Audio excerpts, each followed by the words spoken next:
Hello everyone, আজকে চলে যাব আমি আমার জায়ের মেয়ের বার্থডে পার্টিতে। দেখো আমি রেডি হয়ে গেছি। তো এখন আমি চলে যাব, তারপরে কিন্তু তোমাদের সব দেখিয়ে দেবো। তো দেখো আমি আমার বরকেও ভিডিওতে নিয়ে নিয়েছি। বরকে অনেক জোর জবরদস্তি নিয়েছিলাম, তো একটু আমার হাসি পেয়ে যাচ্ছিলো। তো ফাইনালি আমরা চলে এসেছি বার্থডে বাড়িতে। এটা আমার বরের পিসি বাড়ি, ঠিক আছে। তো দেখো খুব সুন্দর সাজিয়ে দিয়েছে, কিন্তু একদম ডেকোরেশনটা খুব ভালো করেছে। আমরা কিন্তু অনেক লেট করে এসেছিলাম, কেক কাটা হয়ে গেছিলো। ওই যে বার্থডে গার্ল চলে যাচ্ছে, আমি ডাকছিলাম, ও শুনতে পাইনি, পরে ওকে একবার দেখিয়ে দেবো। তো আমরা প্রথমেই খেতে চলে এসেছি। এবার দিয়ে দিল ডিমের টেবিল, আর দিয়ে দিয়েছিলো সস, ওটা আমরা খেয়ে নিয়েছি।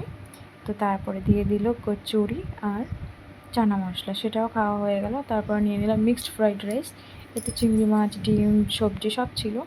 তারপরে চিকেন কষা, আমাকে একটা লেগ পিস দিয়ে দিয়েছিলো, আমার তো খুবই মজা লেগে গেছে, খুবই টেস্টি হয়েছিল সব রান্নাগুলো।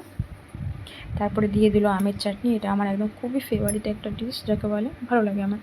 চাটনি দিল, পাঁপড়, তারপরে দিয়ে দিল মিষ্টি, ওটা আমি খাইনি, আমার বরকে দিয়ে দিয়েছিলাম।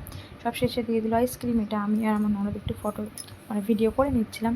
এই যে বার্থডে গার্ল চলে এসছে, বললাম তুমি একটু ডান্স করে দেখাও।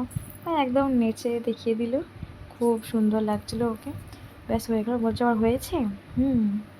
ব্যাস চলে আসলাম ফাইনালি বাড়িতে। তো অনেক রিচ খাবার খেয়েছিলাম আর গরমও ছিল, তাই আমার বর একটু কোল্ড ড্রিঙ্কস নিয়ে আসলো।